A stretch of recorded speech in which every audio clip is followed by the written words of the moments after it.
UFC Vegas 104 just recently wrapped up, and I'm going to recap the entire card. I'm going to start with the first fight of the night and then work my way up to the main event. It was a pretty crazy card. A lot of big underdogs came through, some wild results. So I am excited to look through and talk about each of the matchups. So let's jump into it right away. First fight on the card. Ladies went after it here, and essentially Carli Judice just destroyed Yuneisy Duben. Head kick knockout, done. Round number one showed levels. Judice was like backing Duben up, and you could tell Duben didn't really have the footwork nor technicality to deal with Judice's effective volume-based striking offense. And it doesn't have to be a decision. She's getting punches through, head kick, bang. Down goes Duben, knockout, round one. Judice, holy hell, her stock rose substantially, yo. This is like, very skinny Holly Holm. Women's flyweight Holly Holm. That's the vibe I get. Sick KO win, man. Judice, I criminally underrated her in this fight. I see that now. But beforehand, I don't know. I just had doubt. Holy shit. Wrong zo. I think Carli Judice is interesting. There's a matchup that I kind of like for it that won't happen, but Kong Wang and her is an interesting fight, right? She went to a split decision with Gabby Fernandez. Wang got finished by Gabby Fernandez. I don't know. Random MMA math doesn't really necessarily make sense, but Judice versus Wong Kong. It's a weird one. I don't think it actually happens next because Judice only got 6 pro fights. I don't know, young girl, still developing. She made easy work of Duben, though, and I mean, it's essentially a performance of the night winner. Like, that's a bonus right there. I'm pretty sure she got a bonus. Did she not? I got to check. I probably should have checked before recording the video, but it's more fun to just do things on the spot like this.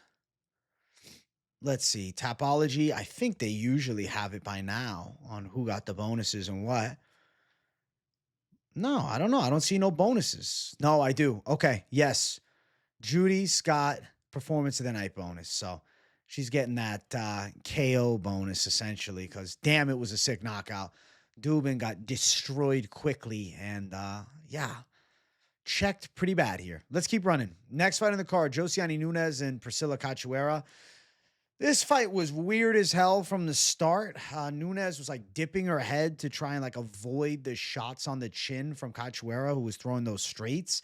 And like Nunes was looking awkward, trying to loop shots over the top. She landed a handful of strikes, but there was a feeling that Cachoeira was just more accurate. Cachoeira was faster. She was more clean to the target.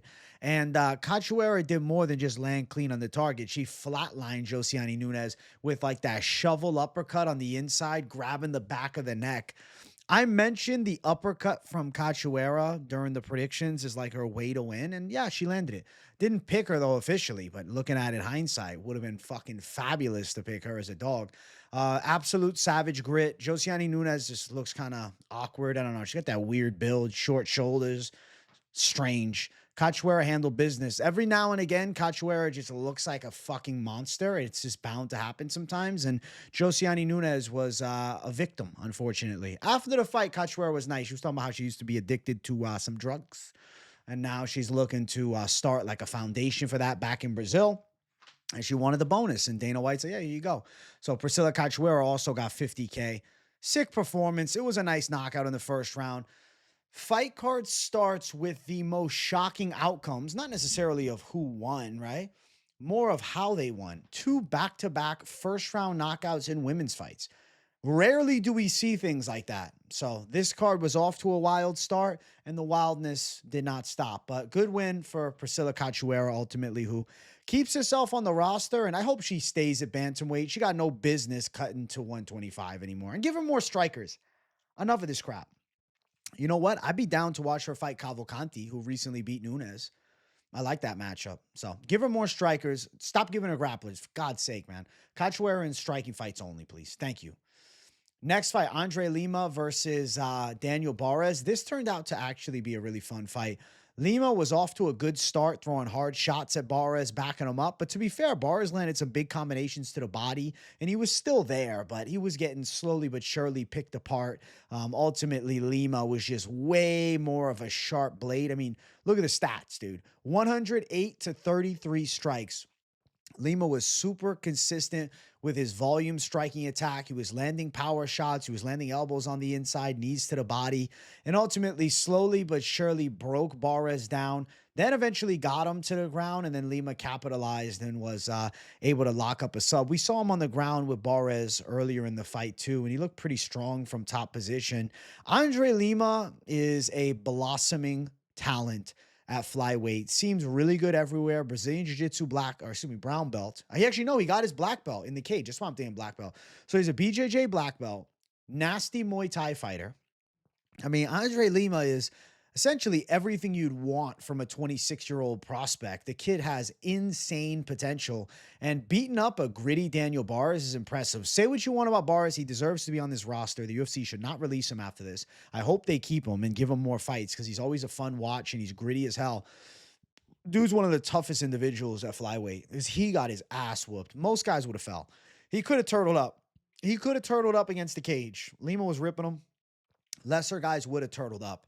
But Barez, game AF, and Lima, just a monster. So excellent performance, 10 out of 10. And I think this kid has top 15 potential at worst. But I think he's potentially a top 10 guy in the world in the next couple years. So keep your eye closely on Andre Lima. He's 11-0 right now, and he's got the makings of high-level Brazilian talent. Next up, close fight. Stephanie Luciano versus Sam Hughes. Now, ultimately, my real scorecard, 29-28 Hughes. I think that's the right scorecard. I think Hughes won this fight. First round was competitive. Luciano had some moments, but Hughes also had good moments too. I feel like she had better moments.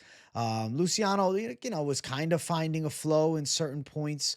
But ultimately, Sam Hughes just gritty and game as they come. So she started the first round really fast and won, majority of the first portion of the round. Had Luciano looking awkward, uncomfortable, even on her back, right? So I thought Hughes won the first. Second round, Sam Hughes just beat the shit out of Luciano and dominated her. Almost got a rear naked choke and just controlled her for pretty much the entire round. It was an absolute one-sided round number two. 10-8 on one judge's scorecard. That's why you see a 29-27 there.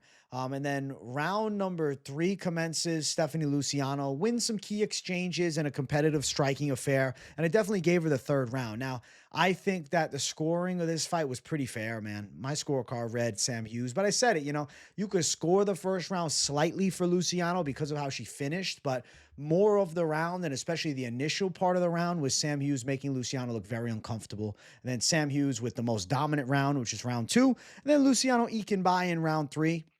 Normally, it's Sam Hughes stealing that third round, but instead, she came out like bat out of hell, throwing chaotic attacks at Luciano early. She ends up securing a decision, putting a pace on the young prospect and getting a nice split decision. Sam Hughes is a gamer. She's been on the roster a long time, always a savage underdog, always trying to win. I mean, she doesn't give up on herself at all. Sam Hughes deserves a lot of respect. 10-6 as a pro. I feel like she's still getting better. She's got a 2-fight win streak going for herself now. Checking 2 prospects, Dudakova and now Luciano. I wonder who's the next prospect that's in trouble against Sam Hughes. I'm excited to find out who they match her up with because she is a certified prospect killer. Jacqueline Amarim, right? Luciano now, Dudakova. She's good at it, man. Sam Hughes deserves and demands a lot of respect in these women's divisions. But to be fair, Luciano finished the fight pretty good. She's still a young girl, and I'd rate her as still a fighter that has trending potential upwards. This is just not an easy fight for your second UFC appearance. So respect on Sam Hughes for winning. Took out a very crafty striker in Luciano and made her work. Next fight, Carlos Vera with a huge upset. Now, I did tell you guys, Josias Musasa could potentially be the parlay buster of the night, but early on, he was actually looking quite good. He should not have been this big of a favorite, -725, but it was like -900 at some points this week. He was looking solid on the feet, stopping Vera's grappling attacks. Vera falling to his back. Musasa's like, no, let's strike. And he looks strong. His power looked clean and things look good, but then Carlos Vera just lands the perfect high kick, rocks Musasa, takes his back, and chokes him out. To be honest with you, this fight was a win for me in some aspects because the Vera sub was a D-Gen call I had mentioned because that was his one path. And I said it, Sunday night? I said 2 out of 10 times I think Vera finds a way to get a submission. Look at that. He fucking pulls it off. Head kicked into the sub. But Musasa definitely got checked. He's still a great athlete, man, but weird shit happens in fights. And Carlos Vera, crafty and longtime MMA veteran with high-level jiu-jitsu, training with Ryan Hall, the awkwardness of his striking flow with kind of that Taekwondo inspiration to his striking style, it looked pretty solid, man. And then after he got cheeky with Bisping, saying he had to showcase the striking because Bisping was saying he just swims around on the ground. It was pretty funny, man. And Bisping after fires right back. He said, yeah, you should be thanking me that you might be getting a bonus. Did he get a bonus? Did Vera get a bonus? I actually don't remember. Yeah. Wow. So André, Lima, Priscilla Cachoeira, Carli, Judice, and Carlos Vera all got $50,000 bonuses. So shout out to all the savages. There was no fight of the night. It was just all performance of the night bonuses. That's pretty dope. Carlos Vera's a gamer for winning that. As a huge underdog to come through, have faith in himself at 37 years old and beat this scary African prospect, it demands a lot of respect. And his longtime MMA experience showcased itself in this matchup as he gets his first UFC win. I'm excited to see Vera again. I don't know. He's not going to take it that far, but at least he won in the octagon. He's got an awkward style. Still don't love that he falls to his back. He likes to play, you know, bottom game jiu-jitsu, which I never think is a great idea in high-level MMA, but necessarily this one, not really high level. So good win for Vera, though. Congrats on his W. He looked quite dangerous. Next fight. Seung Yu completely dominates AJ Cunningham. Not much to say besides AJ Cunningham has got grit, but not much else. He really is not a good wrestler. He's not really a good boxer. He's not really a good kicker. He's just got okay jiu-jitsu, and he's a tough dude. And Seung Yu pretty much dominated the fight. I mean, Cunningham landed a couple of shots on the feet. You see 16 significant strikes. 19 total, 77 from you. It wasn't a great matchup. A lot of control. Seung Yu's wrestling pace and pressure was a little too much for Cunningham. Yet Cunningham looked bad when you'd go to the ground with him. Cunningham was trying to use jiu-jitsu from the bottom and like trying to use mostly his dexterity, right? Like he tried to get that triangle choke, but wasn't close to in. And even Seung Yu gave, what did he do? The finger, like, no, you don't have me. And then Yu escapes and he finishes the fight on top, cruise to a win.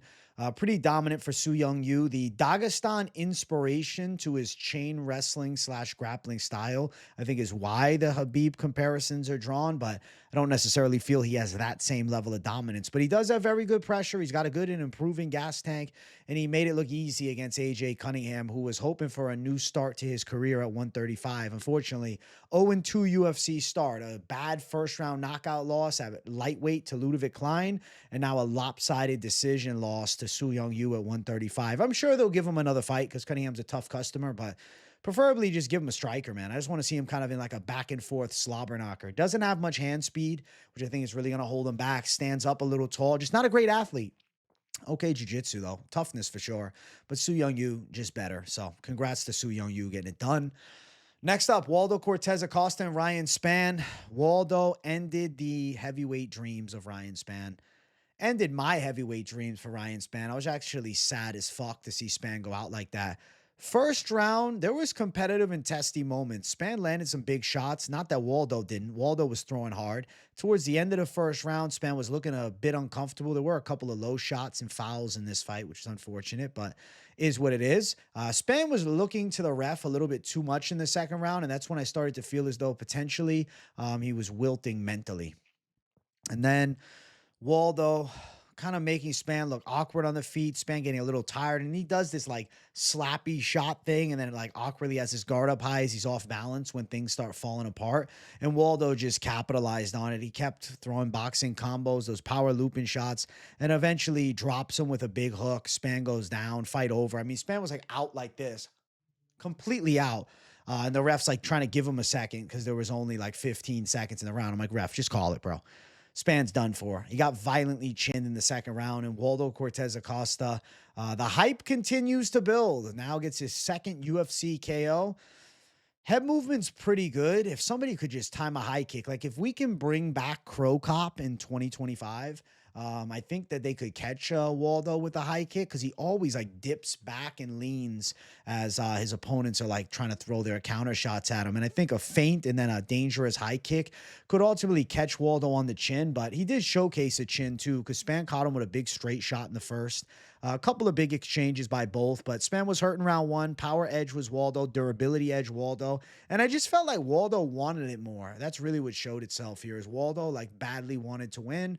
Spann was like, fuck, man, things are going awry. I think that might be wraps. And he was trying his best, though. To be fair, Spann didn't necessarily wilt. He was tired. He was uncomfortable, but he got dropped clean with a big shot, and Waldo put his ass out. So shout out the heavyweight division. Waldo takes out former top 15 light heavyweight in Ryan Spann and does it violently in the second round. Waldo's ranked number 12 in the world. So from here, I mean, you have to push Waldo up in ranks. I'm trying to think, like, what matchups are we doing? He called out Tai Tuivasa. I know Tai's lost 5 fights in a row, but that might actually be the perfect fight. If not Tai Tuivasa, you can match him up with Derek Lewis. I think either of those options are pretty real. Yeah, I'm down with both, actually. Either D-Lu or Tai Tuivasa for Where's Waldo. For Ryan Spann, somebody in the unranked. I don't know exactly who that would be, but hopefully somebody that maybe isn't a heavyweight. Maybe he's got to drop back down. We'll see what Ryan Spann does next. But I do think if he does return at heavyweight, we'll see him again. But it wouldn't be shocked if he's like, fuck this. I'm going back down and weight. Let's keep running up the card. Next fight, we have our main card opener. Make sure you guys hit the like if you haven't. If you're new, subscribe. We got Kevin Vallejos, who laid waste to Seung Choi. That's the best way to describe it. Absolutely destroyed him, knocks him out in the first round violently, and Vallejos' stock goes through the fucking roof. This fight was a very beautiful fucking performance by Vallejos and a good call on the under 1.5 with the plus money side if you're in a gambling perspective. And Vallejos' first round. Vallejos looked like a menace. Vallejos didn't let Seung Choi survive. Now, Choi, I heard his mother had passed away leading up to this, I believe, or a close family member. So rest in peace to them. Sorry he's dealing with that. Rough, right? You lose a family member and then you get violently knocked out in the UFC and probably lose your job because there'd been a lot of losses as of recent for Seung Choi. And this is back-to-back first-round KO losses. So I don't know if he's sticking around. To be honest, his body kicks didn't look bad early, even landed some straight shots. He didn't look terrible. But, yeah, this kicks overall to the legs are quick. But he got walked down by Vallejos, who hits like a Mack truck, has crazy explosiveness. And immediately after the fight, Kevin Vallejos called out Gene Silva. He lost to Gene Silva on Contender Series. He's dreaming of that rematch. He's chasing that rematch. I think there's a chance that eventually we see that rematch. But Vallejos got some work to do. Gene Silva's fighting Bryce Mitchell to break into the top 15. Vallejos just won his debut. We got at least, a handful of fights in the in-between. But I do like Kevin Vallejos' style a lot. He's really promising. He's got ultra fast hands, heavy power, good boxing combinations. The kid's really good. And I'd say he's a blossoming talent, and I'm damn excited to see what's next, bro. Carrying a very powerful nickname, too. Alcino Maidana is who he's nicknamed after, an Argentine boxer that gave Floyd Mayweather a nightmare years ago and exposed Adrian Broner a long time back. And Vallejos bringing that aura. So shout out Vallejos, man, and I wish him nothing but the best. Definitely a fan. Next up, fraud check. Nurgozhay, who missed weight by 4.5 pounds and looked completely unmotivated at weigh-ins. Yeah, he ended up getting dropped in the first round by a big straight punch by Ribeiro, and then he tries to wrestle in round 2, gets caught in a Kimura. I mean, he was completely exposed. He was very inaccurate with his striking. He didn't look in good physical condition at all at weigh-ins yesterday. Looked a little more invigorated here in fight day, but still looked very lackadaisical, like he was half out of it. I don't know. He's like half asleep, to be honest. Trying to fight out of southpaw and pressure Brennison. He struggled. Brennison landed that big straight. 1-2 really is what did the damage. The straight is the one that put him down. In round number 1, Nurgozhay ends up recovering. Round 2, he tries to go to wrestling, and then he ends up getting Kimura'd. Bottom position, Ribeiro gets the Kimura, torques it upwards, switches, because, like, obviously Nurgozhay's arm is done for, so he's trying to roll. Unfortunately, too little, too late, and then he ends up tapping out. Ribeiro gets a Kimura win by submission. And Nurgozhay missed weight by 4.5 pounds and lost, got completely fraud checked. Nurgozhay should be pleading for his job at this point. I don't know if he even wants to fight anymore. I don't know. He just seemed completely out of it this week. It was a terrible performance. It's not like he's this shredded light heavyweight that has so much muscle where the weight cuts hard for him. He looks like he could make middleweight if he really dialed in. The dude's got at least 25% body fat. So completely unimpressive from Nurgozhay. He was a big favorite. He got completely fraud checked. Ribeiro, you could feel the aura difference at the weigh-ins yesterday, but he absolutely showed it when the cage door closed, man. Holy shit. Nurgozhay got exposed. Definitely exposed. Earlier in the week, I was confident on Nurgozhay, but after the weigh-ins, I told you guys, bro, I don't know about him.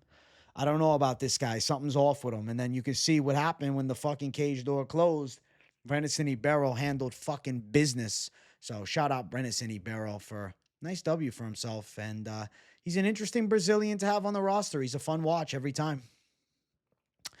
Next up, Blackshear versus Cody Gibson. So I guess Kimuras were just in the air. You know it's a weird-ass card when there's back-to-back Kimuras. I don't even remember the last time we saw a Kimura submission. Now we get two on the same card. That happens sometimes. There's a slam, then there's another slam KO later like that, you know. Card of what? Joe Selecki, Drakkar Close was a slam. Zach Reese, Cody Brundage, the slam, right? Similar situation here. Blackshear actually struggles early with Cody Gibson coming on a ballistic offensive attack and striking and trying to pressure wrestle. But ultimately, Blackshear starts getting it together towards the end of the first round, landed some elbows from top, finishes the round strong, cuts Gibson. Round two starts a lot better. Gibson wrestles with him a little bit. Blackshear reverses. Eventually, Blackshear on top just showcases that jiu-jitsu black belt. And Blackshear slowly but surely hunted his way into the Kimura. He also had like a ghillie attempt at one point, but wasn't super deep on it. And then the Kimura comes through, absolutely fabulous technique, and he gets Cody Gibson out of there. And Blackshear continues to grow and blossom at bantamweight. I think he's a fabulous prospect to watch, man. Another prediction, I felt happy about the perfect call because I called sub. At the end of the day, I think Blackshear has a promising potential for sure. His submission skill set is nice. His striking is very athletic. But at times there are inconsistencies. Like he can get out of his rhythm and get touched up in striking. We saw that go awry pretty badly against Montel Jackson a couple fights ago. But now 2 wins in a row for Blackshear. He's at least an interesting player in the weight class, taking out a scrappy vet like Cody Gibson, man. So shout out Blackshear with the hard-fought win.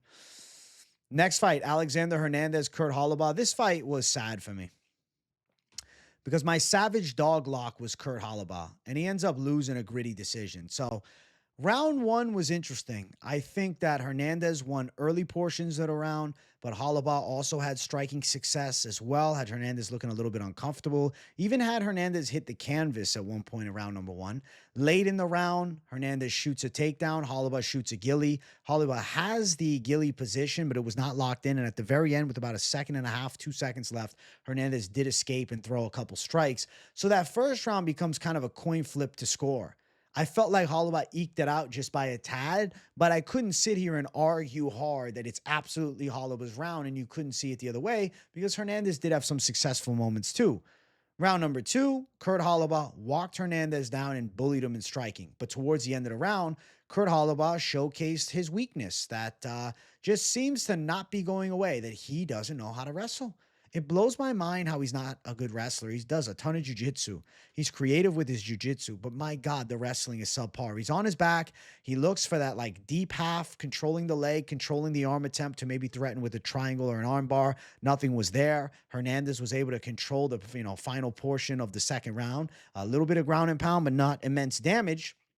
And the commentary was kind of reacting to Hernandez throwing shots. But if you actually were watching closely, he wasn't like landing super clean on the elbows. But commentary was acting as if he did. I disagreed with them. I scored the second round for Holobaugh. He did a lot of damage on the feet. He had Hernandez looking very uncomfortable. And it looked like Holobaugh was on his way to a knockout.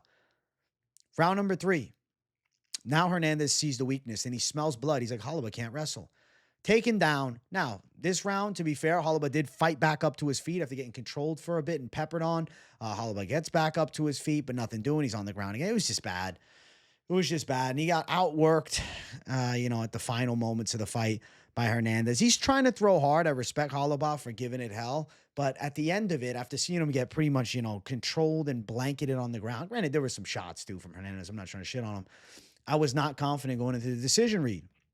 Though I felt the first 2 rounds could be for Holobaugh, the only round that I felt secure in was round 2. Round 1 was way too iffy, and seeing him finish the third round getting absolutely dominated, it didn't leave a good taste in my mouth, and I felt like the Hernandez decision could be incoming. I did not expect a 30-27. I think that's egregious because the second round was obviously Holobaugh's, more damage. What is the scoring then? If you're scoring at 3-0 Hernandez, you need to be investigated because that second round was all Holobaugh. But if you're scoring the first round to Hernandez, I can't really bitch at you. I can't say much besides like, oh, really? Oh, well, I'd have to go and rewatch. Exactly. You know, I can't argue too hard. Round 2 was definitely all of us, and round 3, definitely Hernandez's. So 2 clearer rounds, and then 1 round that was essentially 50-50. Holobaugh giving up takedowns at the end, loses him the fight. If his takedown defense was better and he would have stayed upright, I believe he could have outstruck Alexander Hernandez. But unfortunately, Holobaugh's biggest weakness for years on end is that final moments takedown defense. But to be fair, I didn't anticipate Hernandez's wrestling to be enough to exploit that. Hernandez totally did. I mean, this almost makes Trey Ogden's wrestling look not as impressive against Holobaugh, seeing Hernandez, who I think of more as an MMA/striker style, get down Holobaugh and control him. And Holobaugh, you know, does have tricky jiu-jitsu, but he just lacks in an efficient get-up game. Doesn't have a good scrambling ability. And his takedown defense is really not good. It's like he doesn't even try for takedown defense. He'll try to shoot for gillies that just aren't there. So Hernandez, respect on him getting a close one. I thought Holobaugh was absolutely in the fight, but you finish weak like that in round 3, and you know, the first round's a coin flip, and then you can't really be too upset at the final bell. Yes, I thought you could have gave it to Holobaugh, but ultimately Hernandez had good moments in the fight, you know? Like, yeah, striking-wise, Holobaugh won. He did more efficient damage, right? So second round was definitely his. First round, like I said, competitive. Third round, Hernandez's. It is what it is, guys. It is what it is. Is an argument that he won. If he would have won the split decision, I don't think there'd be a robbery call. It's a close fight. 30-27 is bullshit, but 29-28, not crazy. I think it could have been a split decision. I think Holobaugh definitely put up a gutsy performance for himself, but the takedown defense late is what cost him, man, and that absolutely sucks. Absolutely sucks, but is what it is, man. Savage dog lock. The 4-week Savage dog lock streak does not continue, but I'm looking forward to going 5 out of the last 6, bro. All right? So we're going Savage mode next week. I'm pulling a Michael Chandler, but better, actually. Not a Michael Chandler. I'm pulling a Charles Oliveira. Rough moment, turning up and getting that fucking title, bro. You understand? Good win, I guess, for Hernandez, but super close. Chidi and Njokuani destroyed Elizeo Zaleski. This was really impressive from Chidi. I thought that the weight cutting woes would get to him because he does cut a shitload of weight to get to 170, but it didn't. He was able to touch up Zaleski from the outside and strike with him, was able to use his length to stop takedowns, and he landed that beautiful knee on the clinch, and down goes Zaleski and fight his fucking raps, bro. Chidi and Njokuani got the biggest win of his welterweight run by far, bar none, in this fight here against Elizeo Zaleski. It was absolutely sensational. He looked great striking from range. He stopped takedowns very efficiently, and Zaleski is a dangerous grappler. He did get rocked a little bit early in the fight by Zaleski, who hits really hard, but Chidi did not really worry. He didn't wilt. He kept to his calm style and game plan and picked his shots nicely, found the perfect Muay Thai knee. His Muay Thai is sensational. His kicks are amazing. His Thai clinch is awesome, and he gets to finish. And I wanted to punch myself in the face after this one because I picked Chidi every time, but for some reason here, I went for the Brazilian. I don't understand what happened. I don't know. That's crazy. I don't know what I was talking about. Jesus. Chidi bang bang.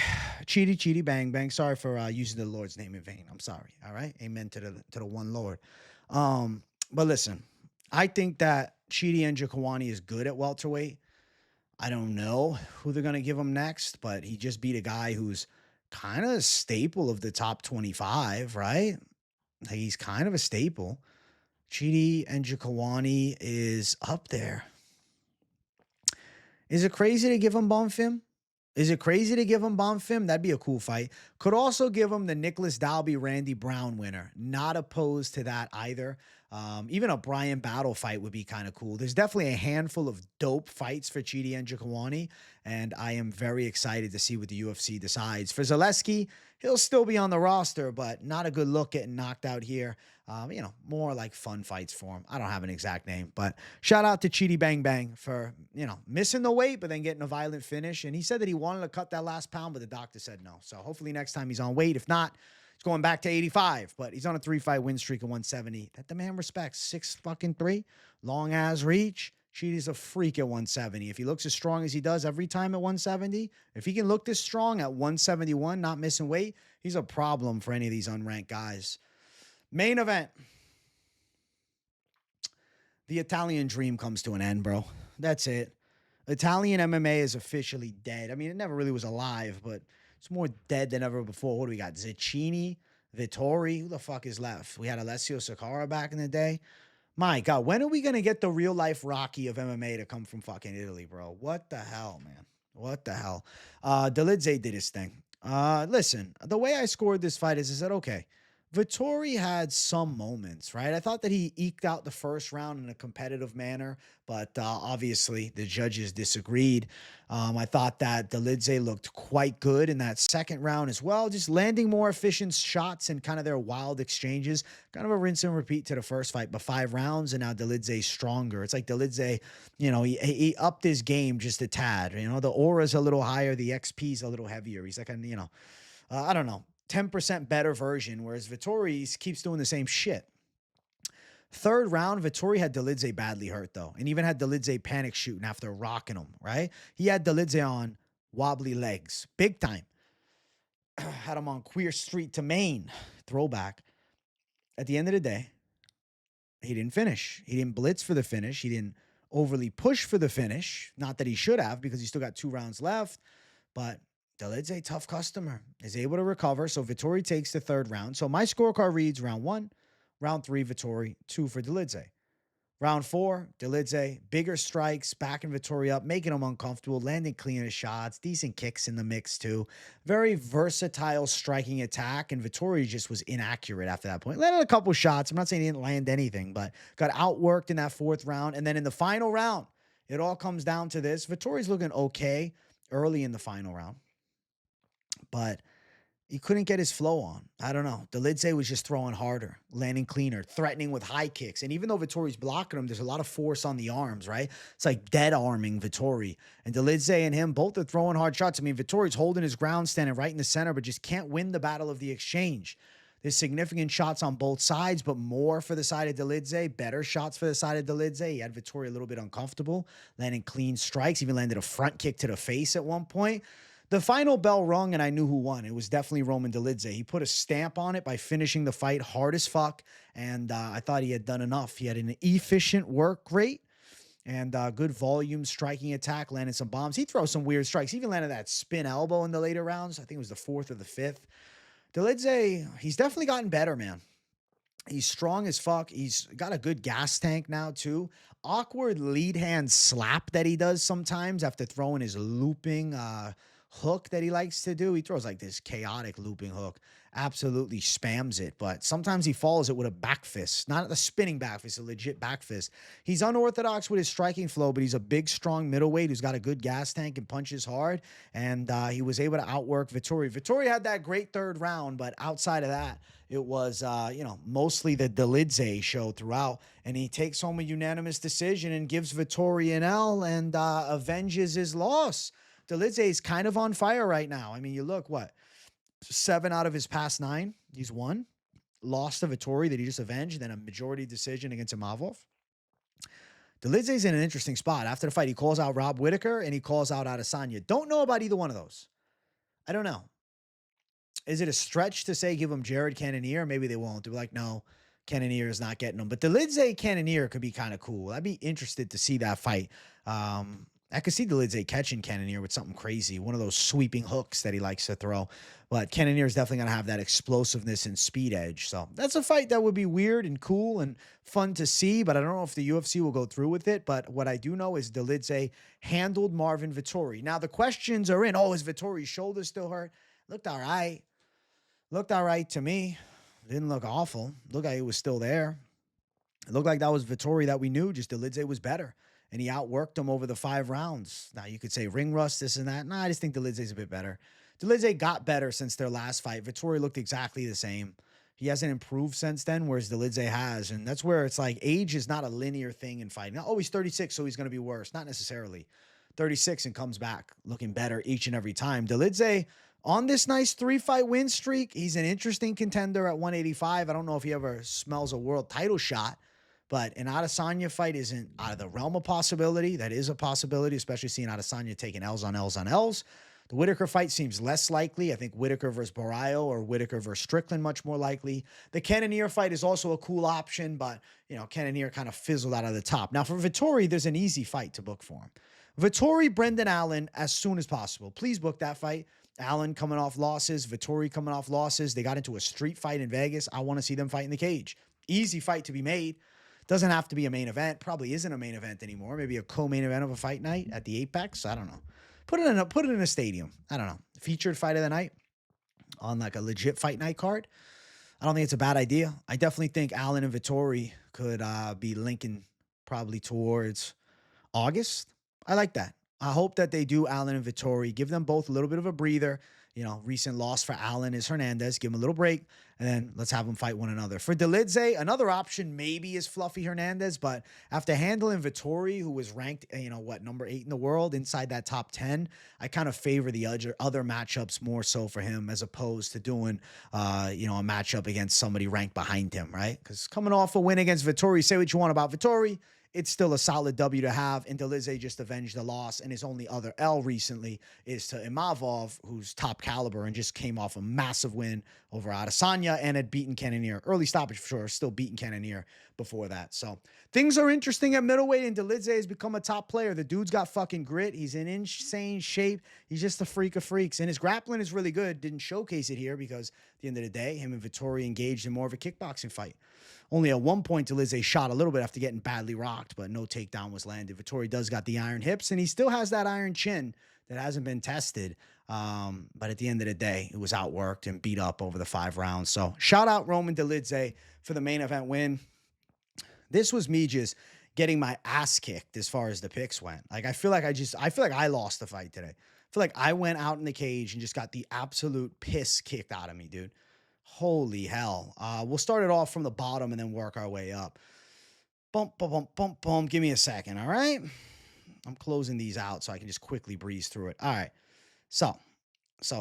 First fight of the night. Judice wins. L for me because I had some delusional faith that Duben would be better. Nunes by decision? No. Priscilla Cachoeira beat her ass. André Lima, money prediction on this one. Confident pick as expected. Dominates the fight. Good performance. Luciano thought she would win a competitive decision. Sam Hughes ends up taking the decision. Seeing Luciano win the 3rd round as opposed to Hughes, which is weird. Good win for Hughes, though. Pretty 50-50 fight. Vera Musasa. I mean, I mentioned the sub and the fluke factor for Vera as a possibility, so it is an L, but it's not like I was like, yo, Musasa, a confident pick, but still a loss. Cunningham, faith in him was too much faith in the AJ name and the Savage nickname. The reality is Su Young Yu is better. Ryan Spann, faith. Ryan Spann at heavyweight. My God, I look like a moron after the fact because Waldo beat his ass. Respect to Waldo. And I always pick Waldo, too, and I faded him here. Too much respect to the smaller guys are better. Nah, fuck that. Fuck that. Vallejos, lock, under 1.5. Of course, the knockout and him winning. High confidence on all 3 of those, of course. Nurgozhay, thought that he would come through earlier in the week. He was a confident pick, but not post weigh-in. He got handled. He got fraud checked. I told you it might be incoming, seeing how uncharacteristically lazy and like out of it he looked and like not really in the mood to fight at the weigh-ins. So not like overly shocked by that. Looking at Nurgozhay just kind of looking like a complete bum, missing weight by 4 pounds and kind of looking fat, to be honest. So not a shocking L there. Blackshear by sub, perfect prediction. Obviously a confident call, happy about. Holobaugh, savage dog lock. It is what it is. He gave a gritty fight. He fought hard, but his takedown defense ultimately cost it late. Not really like super mad about it because the vision was still there. And for those that that saw maybe an opportunity to go for a savage dog, they thought Holobaugh had a chance or a spread on that, but it is what it is on that one. This one pisses me off because I always pick Chidi, but this week my vision was clouded, bro. What the hell? And then the Italian Vettori, I had to back my guy, but Dolidze handled business in a, pretty clean one. So overall, my God, I got messed up, dude. Fucking hell. 13 fights, 3-10. Worst record ever. Worst record ever. I'm on a fucking savage win streak, crushing it, feeling 2 on top of the mountain. You know what I'm saying? They say humble is key. And I needed this so I could come back better for the bigger cards. For UFC London, for the UFC pay-per-view coming up. Now I'm locked in and I'm ready, bro. I'm ready for the picks next week already. I'm going to dial in all day tomorrow. Fucking study like a madman. Study like a madman. That's all I'm doing. I'm ready. I feel clear now. I needed this beating. This loss keeps me humble. I come back better. I hope you guys enjoyed the week's worth of content. Definitely know a lot of you probably didn't enjoy the fucking savage dog picks losing and whatnot, but the fight game goes crazy. I hope you guys still enjoyed the fights because I do think they were pretty good. It was a solid card. And there was some, impressive knockouts and fun back and forth fights. It just lacks name value, as they tend to do at the Apex. UFC London, dropping the picks tomorrow. Maybe you're watching this the day it's dropping, Sunday, March 16th. So make sure you stay tuned in for the picks, because now I'm coming reinvigorated and ready to bounce back. Charles Oliveira style, okay? We're going back, bro. We're getting the belt back, Oliveira style. Actually, he didn't get it back. Shit, I'm getting the belt in general. We're not journeyman mode. We're getting the title. We're going on a run. I hope you guys enjoyed the content as always. Smash the likes if you're new, subscribe, W in the comments if you got nothing to say. I got love for each and every one of you savages, and I will see you all in the next one. Peace out.